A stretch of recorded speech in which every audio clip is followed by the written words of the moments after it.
तो जैसे कल क्या पढ़ा था हमने, तो कल अपन ने गुहिल वंश के बारे में पढ़ा था, गुहिल डायनेस्टी के बारे में पढ़ा था, गुहिल वंश के बारे में। और गुहिल वंश के कुछ राजा पढ़े थे। जैसे कौन कौन से राजा पढ़े थे, तो हमने एक राजा बापा रावल का दो या बप्पा रावल का दो, एक राजा पढ़ा हमने अल्लट, और एक राजा पढ़ा हमने जत्र सिंह। ये सब जानकारियां कल पढ़ी थी हमने गुहिल वंश के बारे में, बापा रावल, अल्लट और जत्र सिंह। थोड़ा सा मैंने और बताया था मेवाड़ के दो चीजें बताई थी, एक तो मेवाड़ का ज्योग्राफिकल एक्सपेंशन, उसका भौगोलिक विस्तार, और एक हमने पढ़े थे उसके प्राचीन नाम, एंशिएंट नेम्स। ये वाला कल का अपना ले दे के लेखा चुका है। सीधा सा ऊपर से आ जाओ अपने, सबसे पहले लिखा हुआ कि मेवाड़ का ज्योग्राफिकल एक्सपेंशन, कि उसका भौगोलिक विस्तार कहां कहां था। मैंने आपको मैप के माध्यम से बाकायदा बताया था कि अपने उदयपुर, चित्तौड़गढ़, राजसमंद, भीलवाड़ा और प्रतापगढ़ वाला जो कुछ पोर्शन है, इनको अपने मिलाएंगे तो अपना आज का क्या बन जाएगा, मेवाड़ बन जाएगा। फिर भौगोलिक विस्तार बताया था। फिर हमने उसके एंशिएंट नेम्स पढ़े कि उसके प्राचीन काल में उसको क्या बोलते थे। मैंने 3 नाम बताए थे आपको, कि इसको मेदपाट कहते थे, इसको प्रागवाट कहते थे, और इसको सिवी जनपद बोलते थे। तो 3 नाम हो गए उसके, मेदपाट, प्रागवाट और सिवी जनपद नाम के। फिर हमने गुहिल डायनेस्टी के बारे में पढ़ा कि गुहिल डायनेस्टी क्या थी क्या नहीं थी, गुहिल कौन था कौन नहीं था, इसके बारे में की जानकारियां पढ़ी। तो हमने इसके बारे में एक जानकारी पढ़ी थी कि गुहिल के लिए कहा जाता है कि वो गुजरात में एक जगह पड़ती है वल्लभी, वहां के कोई राजा थे शिलादित्य, उनका बेटा था, और मम्मी का नाम था पुष्पावती। फिर हमने इसके बारे में और पढ़ा था कि चूंकि गुफा के अंदर जन्म हुआ था, ऐसी कहानियां हैं, गुफा में जन्म हुआ, गुफा को गुहा बोलते हैं, केव केव के अंदर जन्म हुआ, उसको गुहा बोलते हैं, तो गुहा से गुहिल बन गया था इसका नाम। और हमने ये भी पढ़ा कि इसका जो टाइम पीरियड रहा होगा वो 566 ईस्वी के आसपास में रहा होगा।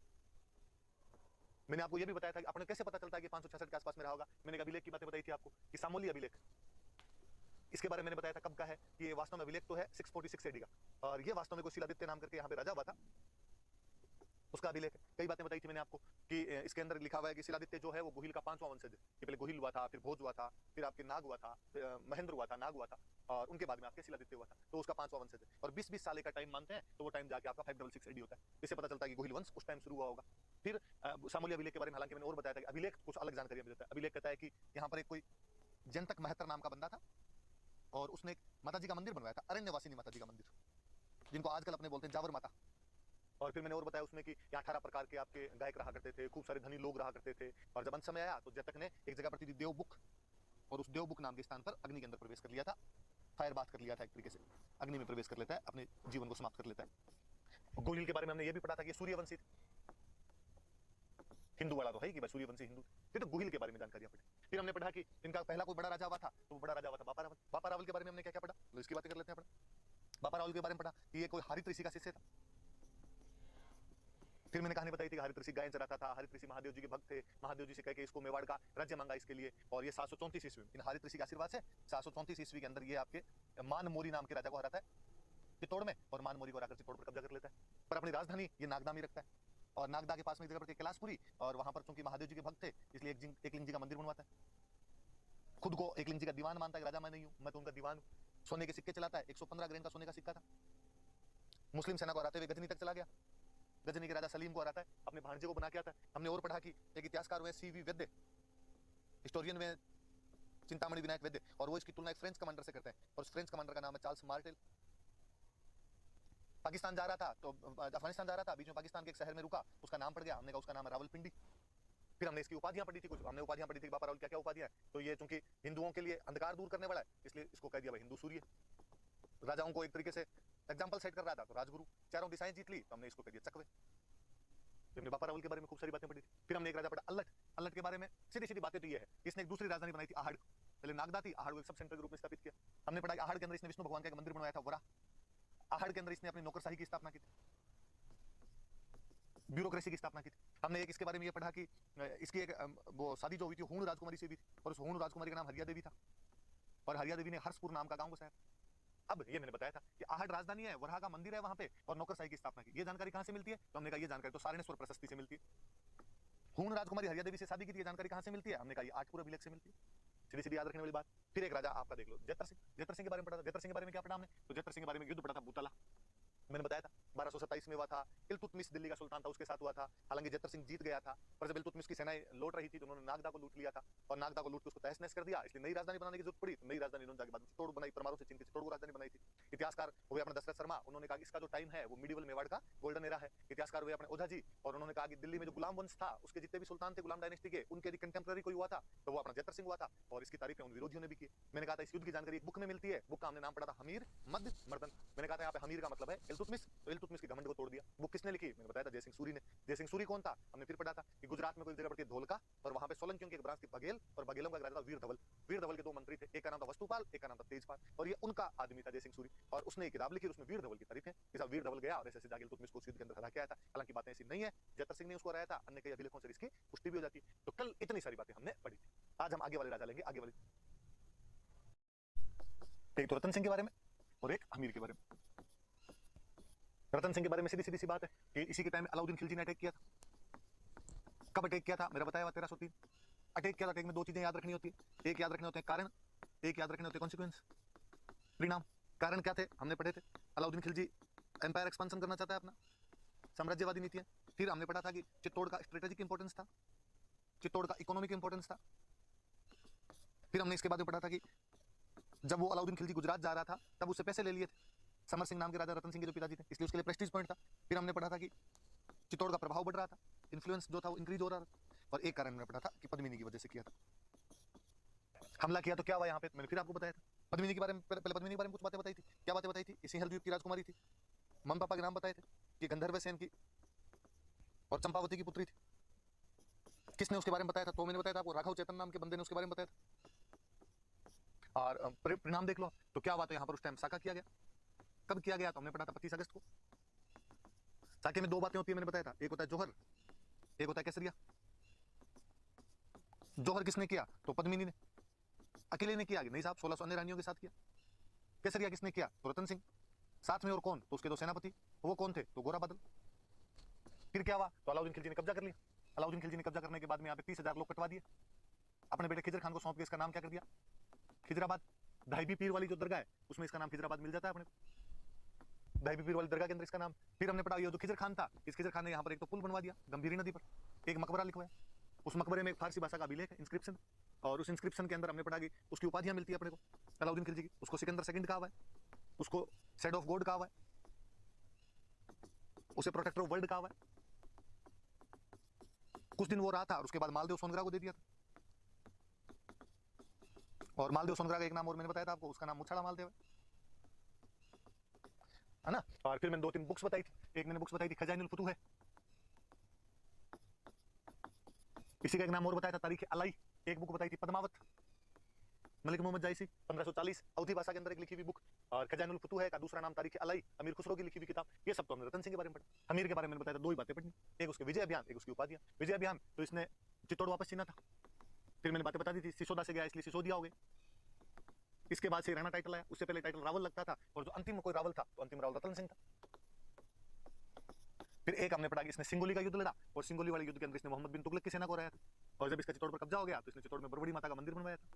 बरबड़ी माता इनकी इष्ट देवी है, इनको अन्नपूर्णा माता भी कहते हैं, इनकी जो कुल देवी है वो बाण माता है। एक फिर हमने इसकी उपाधियां पढ़ी, सीधी सीधी चार उपाधियां मैंने आपको बताई थी कि हमीर की उपाधि क्या क्या है। तो हमीर की एक उपाधि हमने पढ़ी थी विषम घाटी पंचानन, एक उपाधि पढ़ी थी वीर राजा, एक उपाधि मैंने बताई थी प्रबल हिंदू, और एक इसको कहते हैं मेवाड़ का उद्धारक।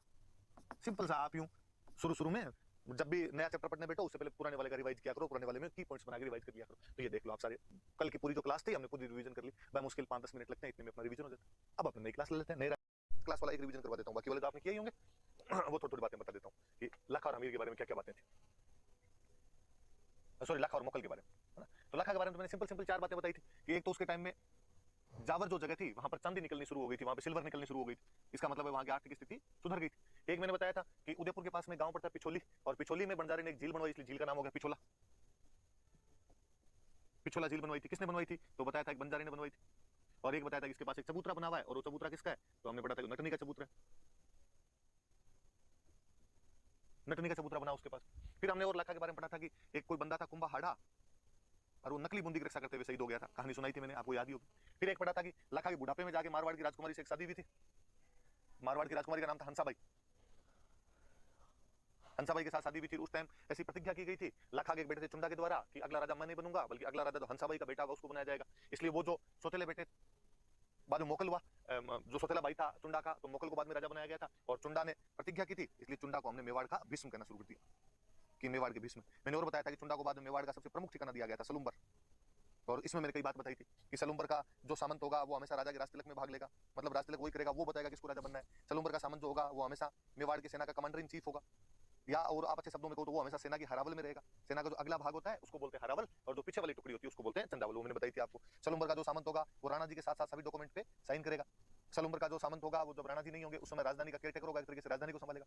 और मैंने बताया था कि मेवाड़ में 16 प्रथम श्रेणी ठिकाने हुआ करते थे, उनमें सबसे बड़ा सलुंबर था। तो चुंडा के वंशजों को सलुंबर तो दिया ही गया था और सबसे अधिक ठिकाने भी उनके पास थे। सलुंबर सहित 4 ठिकाने उनके पास थे। सलुंबर तो बता दिया था, और मैंने 3 और बताए थे आपको कौन कौन से थे, जिनको अमेट दिया गया था, राजसमंद में एक जगह पड़ती है, एक चित्तौड़ में जगह पड़ती है बेगू, वो दिया गया था, और एक आपके राजसमंद में एक जगह और पड़ती है देवगढ़, वो दिया गया था। मैंने बताया था कि सवाल ये बन सकता है आपने कि मेवाड़ के प्रशासन में सलुंबर का महत्व बताइए, तो ये सारी चीजें आपको बतानी। लाखा के बारे में कुल मिला के 4 बातें। जावर में चांदी, पिछोला झील बंजारे ने उसके पास बैठने का सबूत था, नकली बूंदी की रक्षा करते हुए कुंभहाड़ा शहीद हो गया था, और हंसाबाई के साथ शादी हुई, तब उसके बेटे चुंडा ने प्रतिज्ञा की अगला राजा वो नहीं बनेगा, इसलिए हम उसको मेवाड़ का भीष्म कहते हैं। फिर उसको सबसे बड़ा ठिकाना सलुंबर दिया गया, सारे ठिकाने 16 थे, इनमें सबसे ज्यादा 4 चुंडा के वंशजों के पास थे। सलुंबर वाले हमेशा कोरोनेशन में भाग लेते, सलुंबर वाले हमेशा कमांडर इन चीफ हुआ करते थे, सलुंबर वाले हमेशा साइन किया करते थे, सलुंबर वाले हमेशा कैपिटल को संभाला करते थे। लाखा के बारे में इतनी बात, बस लाखा इतनी देर में रिवीजन हो सकता है आपका। अब इसके बाद में एक राजा हमने और पढ़ा था मोकल, तो मोकल के बारे में पढ़ लेते हैं अपन। सीधे सिंपल सिंपल याद रखने वाले। मोकल टावर था तो शुरुआत में तो इसका संरक्षक बना था चुंडा, बाद में हंसाबाई चुंडा पे विश्वास नहीं करती तो चुंडा तो यहाँ से चला जाता मालवा, और मालवा का सुल्तान कोई होता है उस समय होशंग शाह, उसके पास में जाके नौकरी करने लग जाता। और इधर मोकल का बाद दूसरा संरक्षक मोकल का जो मामा होता है रणमल, वो बन जाता है। फिर और बताया था मैंने कि रणमल ने बाद में मेवाड़ वालों की सहायता से अपने मंडोर पर कब्जा किया था, या मारवाड़ जिसको कहते हैं अपने, मारवाड़ की राजधानी मंडोर हुआ करती थी, इस पर कब्जा कर लिया था। और फिर हमने मोकल के अंदर और पढ़ा कि बाद में मोकल ने यहाँ पर कुछ निर्माण कार्य करवाए थे। तो क्या निर्माण कार्य करवाए थे वो बताया था कि एक निर्माण कार्य तो मोकल ने ये करवाया था कि एकलिंग जी का जो मंदिर है उसका परकोटा बनवाया था। एक चित्तौड़ में जो समिधेश्वर मंदिर है इसका पुनर्निर्माण करवाया था। एक चित्तौड़ में द्वारिकानाथ जी का मंदिर बनवाया था। विष्णु भगवान का मंदिर हो गया, ऊपर वाले दोनों शिव जी हो गए। अपने भाई बाघ सिंह की याद में एक तालाब बनवा दिया बागेला, और अपनी रानी गुरंबिका की याद के अंदर एक बावड़ी बनवाई थी। एक बावड़ी का निर्माण करवा दिया था। समिधेश्वर मंदिर की मैंने कई बातें और बताई थी कि बीच के अंदर जब यहाँ चित्तौड़ में राजा हुआ करते थे शक्ति कुमार, उस समय मालवा का राजा था मुंज, मुंज ने यहाँ पर कब्जा कर लिया था। बाद में मुंज का एक आगे वंशज हुआ था भोज, जब उसके कब्जे में चित्तौड़ रहा तो भोज ने यहाँ पर ये मंदिर बनवाया था। भोज की उपाधि थी त्रिभुवन नारायण, इसलिए इस मंदिर का एक नाम हो गया त्रिभुवन नारायण मंदिर, और बाद में बदल के इसका नाम हो गया समिधेश्वर, और मोकल ने इसका पुनर्निर्माण करवा दिया। फिर मोकल से संबंधित एक अभिलेख पढ़ा था हम, श्रृंगी ऋषि का अभिलेख, कि श्रृंगी ऋषि का अभिलेख क्या, इसके बारे में हमने पढ़ा। और इसमें मैंने बताया था कि इसमें हमीर से लेके और मोकल तक की खूब सारी तारीफें मिलती है। अभिलेख क्यों लगवाया गया था, इसीलिए ये गुरंबिका वाली जो बावड़ी बनवाई थी इसकी जानकारी देने के लिए अभिलेख लगवाया गया था। 1428 ईस्वी का अभिलेख है, ये बात हमने पढ़ी थी और बता दी थी मैंने कि इनमें क्या क्या जानकारी दी। एक बात ज्यादा याद रखने वाली सी बात थी अपने कि लाखा के बारे में इसमें कहा गया है कि लाखा ने काशी, प्रयाग और गया का टैक्स माफ करवाया था। वो बात थोड़ी याद रखने वाली थी, तो वो बात आप याद रख लेना। एक अभिलेख, ये जो मुंज ने यहाँ पर हमला किया था इसकी जानकारी कौन सा अभिलेख देता है, तो फिर मैंने बताया था हस्तिकुंडी, हस्तिकुंडी अभिलेख है जो राठौर राजा धवल का है, राष्ट्रकूट राजा धवल का है, 997 AD का एक अभिलेख। लो बस इतनी सी बात। तो आप प्रत्येक क्लास का वापस रिवीजन कर लिया करें, वापस उसका पता लगा लिया करें। और फिर लास्ट में बताया था कि गुजरात के अहमद शाह ने हमला किया था, और अहमद शाह का हमला रोकने के लिए मोकल गया हुआ था, और राजसमंद में अपने एक जगह पड़ती है जीलवाड़ा, उस जीलवाड़ा नाम के स्थान पर रुके हुए थे। और मोकल की तरफ के 3 आदमी, एक का नाम था चाचा, एक का नाम था मेरा, और एक का नाम था महपा पमार। ये मोकल को मार देते हैं, मोकल का बेटा कुंभा वहां से भाग जाता है, और मोकल की जो एक रानी थी कमलावती, उसने दूसरे दिन अहमद शाह का सामना किया था, अहमद शाह को वहां से वापस लौटना पड़ गया। इतनी जानकारी, इतनी बातें पढ़ी थी। आज अपने अगला राजा पढ़ेंगे, और अगला राजा अपने कौन है तो हम, और देखना आप कितना जल्दी जल्दी से रिवीजन हो जाता है। हम पढ़ रहे थे मान लो कुंभा के बारे में पढ़ रहे थे, हमने पढ़ा भाई कुंभा के पापा का नाम क्या है मोकल, कुंभा की मम्मी का नाम क्या है सौभाग्यवती परमार। फिर हमने पढ़ा था कि कुंभा का गार्जियन किसको बनाया गया, रणमल। फिर हमने पढ़ा कि रणमल की सहायता से कुंभा ने किसको मार दिया था, चाचा और मेरा को मार दिया था। फिर हमने पढ़ा कि रणमल का जब बढ़ गया, प्रभाव बहुत ज्यादा बढ़ गया, तो उसने सिसोदियों के एक नेता थे राघवदेव, उनको मरवा दिया। और बाद में हंसाबाई चुंडा को वापस बुलाती है, और रणमल को भारमली नाम की दासी की सहायता से मार दिया जाता है। रणमल का बेटा जोधा यहाँ से भाग जाता है, बीकानेर के पास में काहुनी नाम के गांव में जाके रुकता है। कई सालों की लड़ाई के बाद 1453 में जोधा और कुंभा के बीच में एक संधि होती है, आंवड़ बावड़ की संधि, कह दिया गया मंडोर जोधा का, सोजत दोनों के बीच की बाउंड्री है, जहां जहां तक आंवड़े वाली हरी जमीन है मेवाड़ की, जहां जहां तक बाउंड्री है वो मारवाड़ का। जोधा अपनी बेटी श्रृंगार कंवर की शादी कुंभा के बेटे रायमल के साथ कर देता है। उसके बाद हमने पढ़ा मालवा वालों के साथ उसकी क्या लड़ाई हुई कि एक्का और महपा पमार दोनों भाग के मालवा के राजा महमूद खिलजी के पास चले गए थे।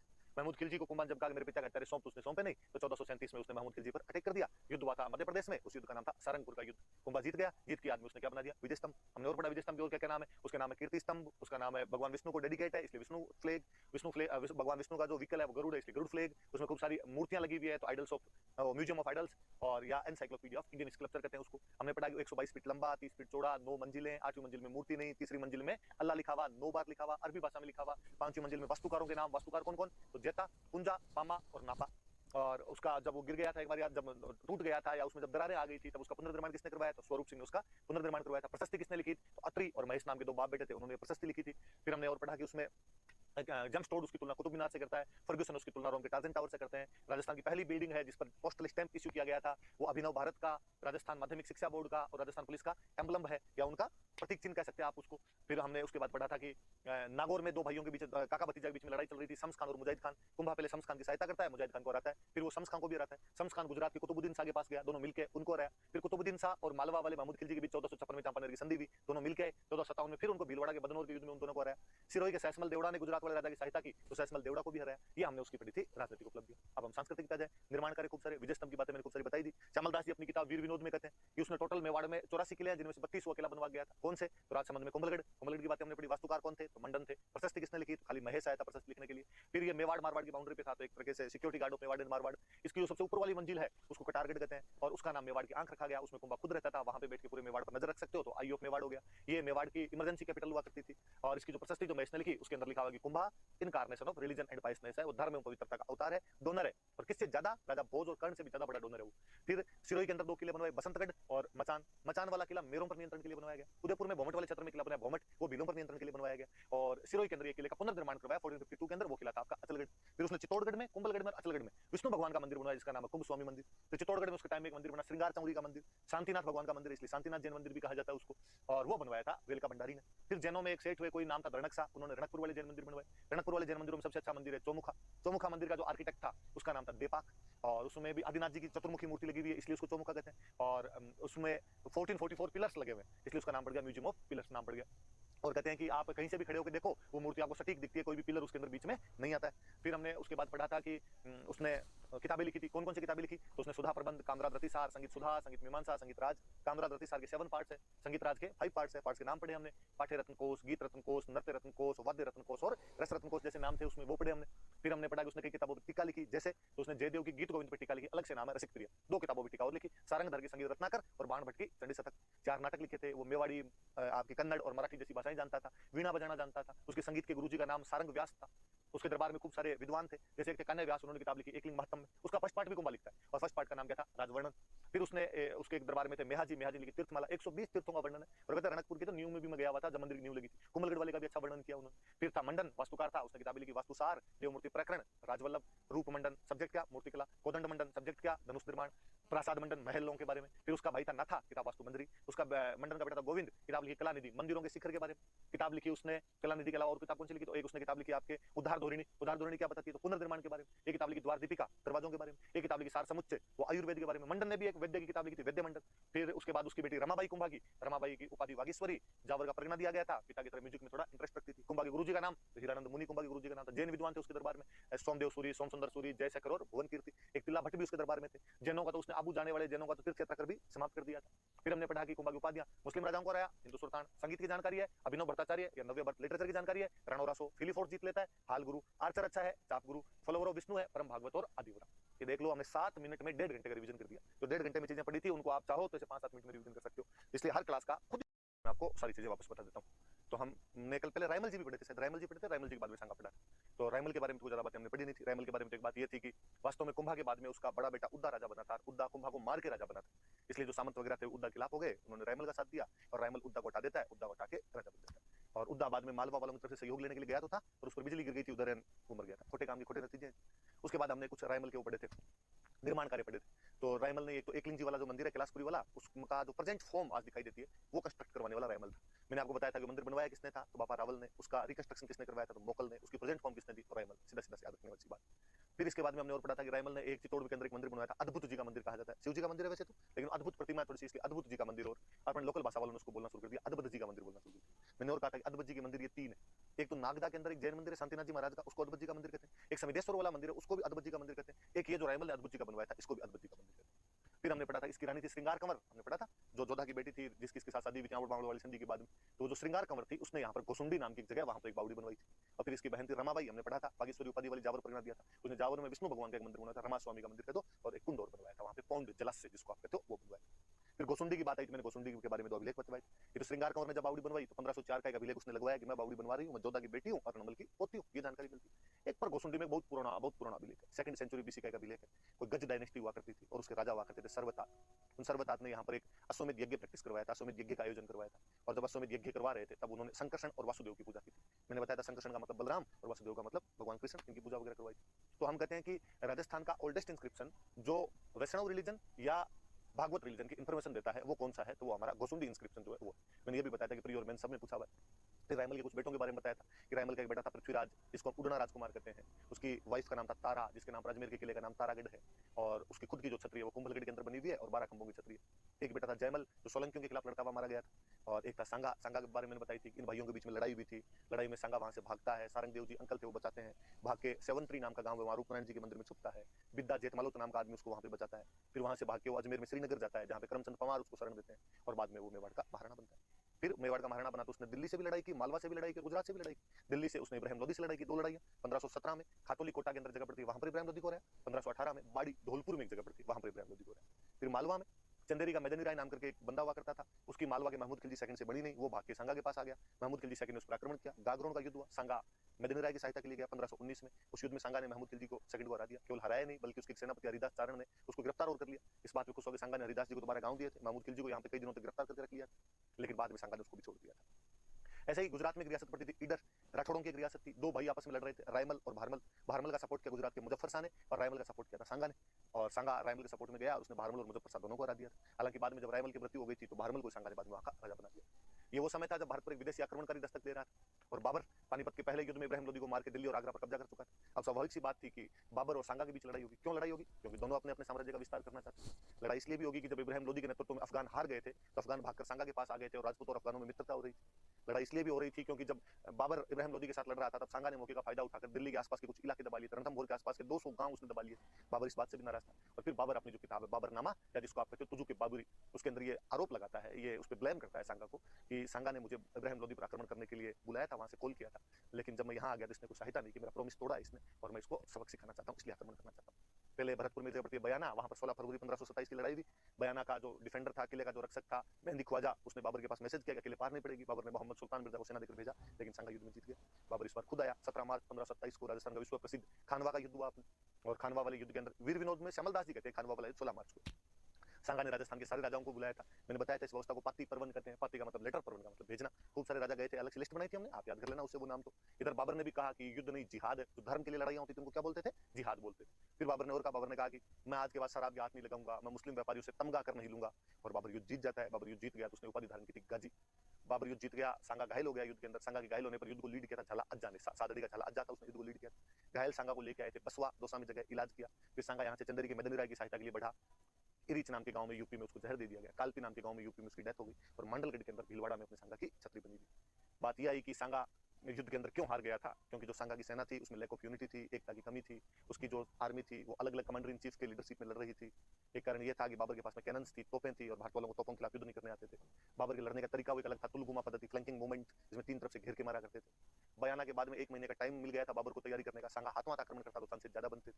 सांगा घायल था, कहते 80 घाव लगे हुए थे उसके तन पे। सैनिकों का भगना उसे कहा जाता उस आदमी। फिर भी वो युद्ध के अंदर उतर गया था, उसे खुद युद्ध के मैदान में नहीं जाना। फिर जब युद्ध में उसकी स्थिति थोड़ी डावाडोल हुई तो उसके कुछ साथी जैसे राय सिंह का सलहदी तंवर और नागौर के खानजादे मुस्लिम जाके बाबर से बीच में मिल गए थे। फिर मैंने 2 कारण हमेशा के लिए बताए थे आपको कि बाहर वाले जो राजा आते थे, मुस्लिम जो राजा थे, वो घोड़ों से युद्ध करते, अपने वाले हाथी से करते। घोड़ा युद्ध में ज्यादा असरकारक होता है। मुगलों के जो हथियार थे वो राजपूतों की अपेक्षा थोड़े लाइट हुआ करते थे, इस वजह से अच्छी लड़ाई कर पाते थे। चलो कोई बात नहीं, हार गए तो क्या रिजल्ट रहे बाद में, क्या परिणाम निकले, कॉन्सिक्वेंस क्या हुए इसके, क्या इंपॉर्टेंस है इस युद्ध? इंपॉर्टेंस ये है कि खानवा अंतिम युद्ध है, लास्ट बैटल है, जिसमें राजपूत यूनिटी दिखाई देती। इसके बाद राजपूतों में ऐसी यूनिटी दोबारा कभी भी दिखाई नहीं। सांगा अंतिम राजपूत राजा है, अंतिम राजपूत रूलर है जो दिल्ली को चैलेंज करता है। उसके बाद डायरेक्टली दिल्ली को चैलेंज कोई भी राजपूत किंग तो नहीं कर पाया। इस युद्ध ने जो राजपूतों की स्ट्रेटेजिक वीकनेस थी वो रिवील कर दी थी, उनकी सामरिक कमजोरियां सबको पता चल गई थी कि इनके पास में बारूद का ज्ञान नहीं है इनको, ये अभी भी हाथियों से लड़ते हैं, अभी भी इनके पास भारी हथियार है, सेना अलग अलग सेनापतियों के नेतृत्व में लड़ती है, राजा मर जाता है तो ये बाकी की सेना भाग जाती है, खूब सारी उनकी कमजोरियां पता चली। फिर सांगा एक बड़ा हिंदू राजा था, सांगा जब बड़ा हिंदू राजा नहीं बचा उसके बाद में, तो हिंदू आर्ट एंड कल्चर जो थी वो डिक्लाइन हुई, कहीं ना कहीं उसको नुकसान पहुंचा था उसके बाद। हालांकि इस युद्ध के बाद में भी मुगल राजस्थान पे कब्जा तो नहीं कर पाए थे, तो मुगलों को एक बहुत अच्छी चीज समझ में कि राजपूतों से विरोध नहीं, राजपूतों से सहयोग करके हम यहाँ पे रह सकते हैं, इसलिए बाद में अकबर ने सहयोग की नीति अपना ली थी, और सहयोग की नीति से उसने बाद में भारत को जिताया, भारत पर उसने शासन किया। सांगा की मैंने दो उपाधियां बताई थी, एक तो सैनिकों का भगनाव से सही, और एक मैंने बताई थी हिंदू पथ।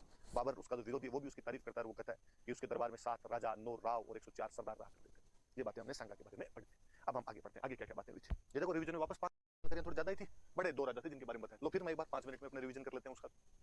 हमने पढ़ा था कि सांगा की जब डेथ हो गई थी तो सांगा के बाद अगला राजा कौन बने, तो सांगा के सबसे बड़े बेटे थे भोजराज, जिनकी शादी मीराबाई के साथ हुई थी, उनकी मृत्यु तो सांगा के जीवन काल में ही हो गई थी। फिर दूसरे थे रतन सिंह, वो राजा बने, और वो बूंदी के सूरजमल के खिलाफ शिकार खेलने के लिए गए थे, वहां पर दोनों साथ में किसी बात पर झगड़ा कर लिया और दोनों लड़ते हुए मारे गए थे। फिर उसके बाद राजा किसको बनाया गया, विक्रमादित्य को बनाया गया।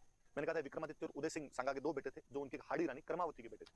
विक्रमादित्य में ज्यादा वो लखन थे नहीं, तो कर्मावती उसकी गार्जियन बनी, उसकी सरंसिका बनी, कर्मावती संभालती थी। गुजरात में उस समय सुल्तान हुआ करता था बहादुर शाह, और बहादुर शाह को जब ये बात पता चली कि भाई आजकल जो मेवाड़ है वो थोड़ा कमजोर हो रखा है, तो बहादुर शाह ने यहाँ पर 1533 में यहाँ पर अटैक कर दिया था। कर्मावती को लगा कि पार नहीं पड़ेगी, इसलिए कर्मावती ट्रीटी कर लेती है, संधि कर लेती है, और बदले में किला दे देती है कि तू हमारे पर आक्रमण मत कर, हम तेरे को किला दे देंगे रणथंभौर, रणथंभौर का किला देकर उसको वहां से वापस भेज देती है। बहादुर शाह अगले साल फिर अटैक कर देता है, 1534-35 में उसने वापस अटैक किया। कर्मावती को लगा इस बार तो पार पड़ेगी नहीं, कहते हैं कर्मावती ने मुगल बादशाह हुमायूं को राखी भेजी थी कि तू मेरा भाई है और मेरी आगे सहायता कर। हुमायूं टाइम पर नहीं पहुंच पाया, उससे पहले लड़ाई करनी पड़ी। दुश्मन की सेना बड़ी हो अपनी सेना छोटी हो तो लड़ने का एक तरीका होता था जिसको साका बोलते थे। 1535 में चित्तौड़ का दूसरा साका किया गया, रानी कर्मावती जोहर कर लेती है, और देवलिया प्रतापगढ़ जिसको आजकल अपने कहते हैं, देवलिया के बाग सिंह थे, उनके नेतृत्व में केसरिया किया गया था, और देवलिया के बाग सिंह के नेतृत्व में केसरिया हुआ, इसलिए उनका नाम ही पड़ गया देवलिया दीवान, कि उस दिन देवलिया वाले को क्या बनाया गया था, दीवान बनाया गया था। वहां पे पांडुपोल के पास लड़ते हुए बाग सिंह उसके अंदर शहीद हो गए थे। बहादुर शाह यहाँ पर कब्जा कर लेता है, लेकिन जब उसे समाचार मिला कि हुमायूं ने मालवा पर कब्जा कर लिया, वो हुमायूं से लड़ने के लिए मालवा की तरफ गया, लेकिन बाद में वहां से भी भाग जाता है और दमन दीव की तरफ वहां पर पुर्तगालियों के साथ एक झड़प के अंदर लड़ते हुए मारा गया था।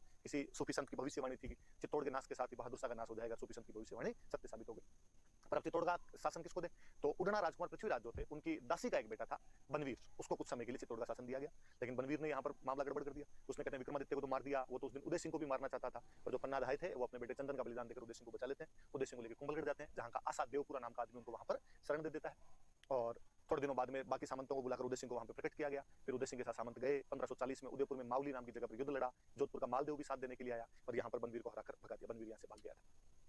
फिर उसके बाद में उदय सिंह के टाइम में और क्या क्या बातें, फिर उदय सिंह की शुरुआत में तो मालदेव से बहुत ज्यादा बनती थी, लेकिन बाद में एक झाली रानी थे, उनको लेकर झालाओं की एक लड़की थी, उसको लेकर मालदेव के साथ विवाद हो गए थे। मालदेव भी वहां पे शादी करना चाहता था, शादी उदय सिंह ने कर ली थी। मैंने बताया था कुंभलगढ़ किले में उनका झाली रानी का महल आज भी है। इस बात पे उदय सिंह और मालदेव नाराज हो गए थे। बाद में जब उदय सिंह की अजमेर के हाजी खान पठान के साथ लड़ाई हुई थी, तो उसके अंदर मालदेव जो हाजी खान पठान का साथ देता है, उस युद्ध का मैं नाम बताया था हरमाड़ा का युद्ध, अजमेर में जगह 1557 का वो युद्ध था।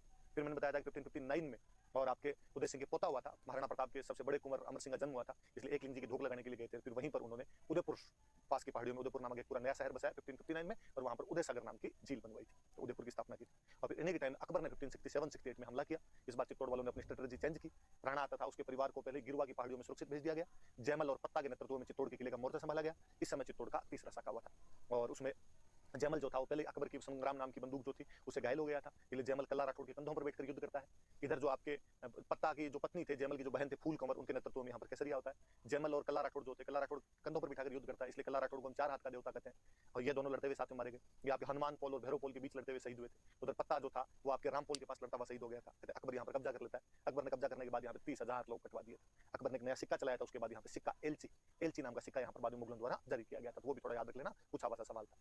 और अकबर जयमल पत्ता की वीरता से बड़ा प्रभावित हुआ था, और जयमल पत्ता की मूर्तियां उसने आगरा के किले में लगवाई थी, लेकिन बाद में औरंगजेब ने उन मूर्तियों को तुड़वा दिया। लेकिन फिर भी एक फ्रांस का यात्री फ्रैंकोइस बर्नियर, मैंने उस दिन बुक बताई थी travels in the Mughal empire, वो इन दोनों की मूर्तियों का वर्णन करता है। हालांकि वो मूर्तियां वहां से तोड़ दी गई, लेकिन आज भी जब आप बीकानेर किले में जाएंगे तो सूरज पोल के सामने जयमल और पत्ता दोनों की मूर्तियां लगी हुई है, और राय सिंह बीकानेर के राजा थे, उन्होंने मूर्तियां लगवाई थी यहाँ पे।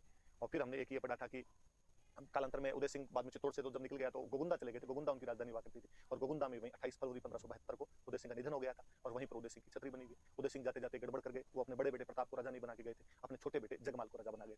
फिर किस प्रकार सामंतों ने प्रताप को राजा बनाया, वो सब बातें आज हम पढ़ेंगे। आज अपने प्रताप सुर को ये लो 5 मिनट में वापस रिवीजन आपका। एक बार अपने रिवीजन वाला रिवाज तो क्यों तोड़ा जाए, पढ़ ले अपने क्या क्या पढ़ा था।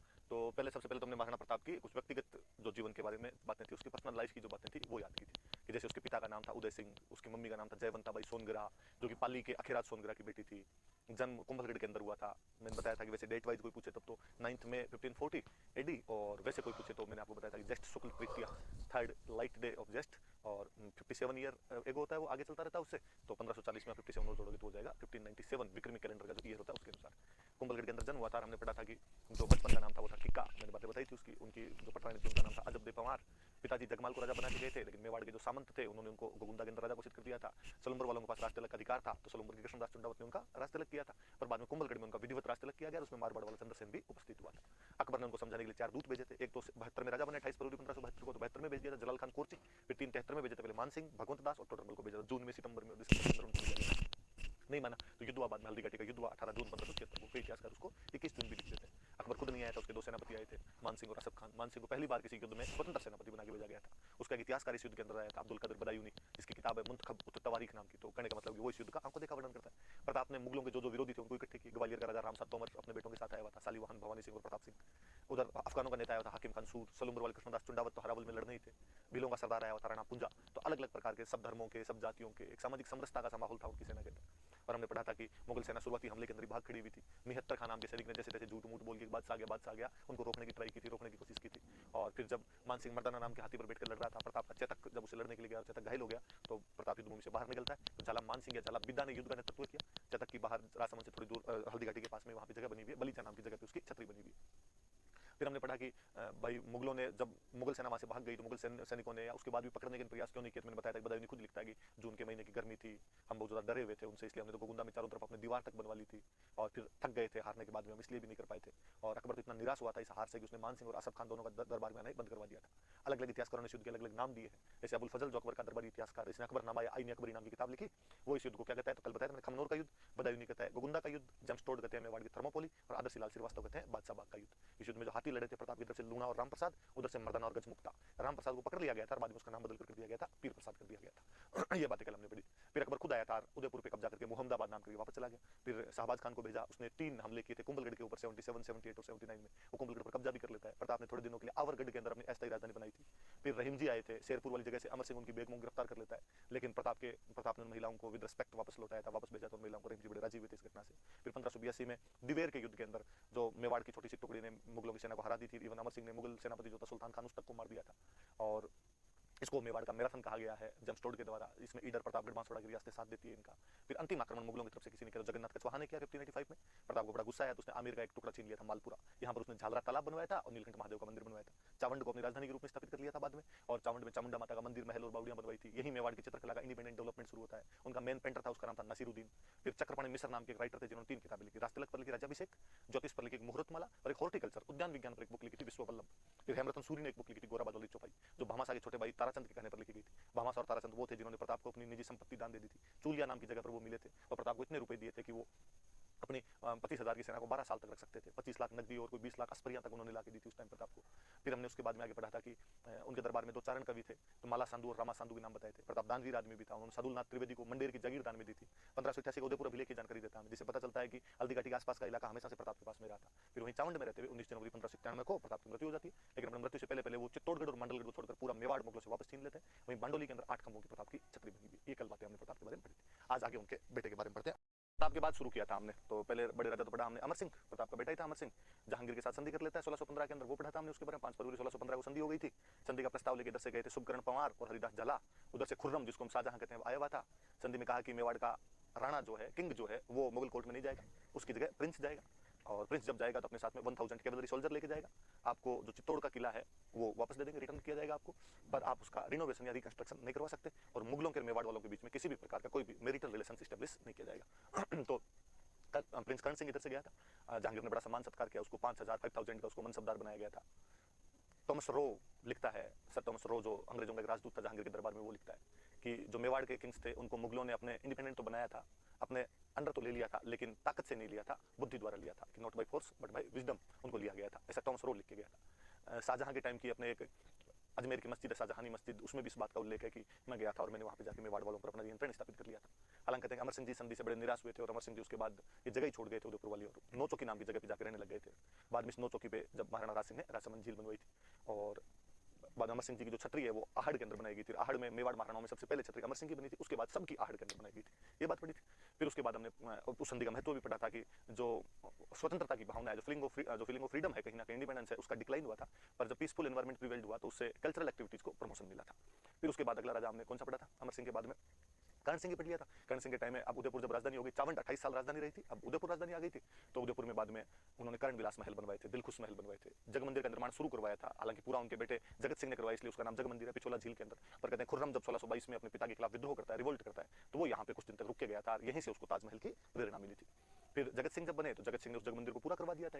एक पूरी के जगन्नाथ मंदिर की तरह अपने यहाँ पर एक बहुत भव्य जगन्नाथ मंदिर है, जगदीश मंदिर बनाया गया, ड्रीम टेंपल, सपनों में बना मंदिर भी हम कहते हैं। और उसको बनाने वाले थे अर्जुन, भाणा और मुकुंद, वो उसके आर्किटेक्ट थे।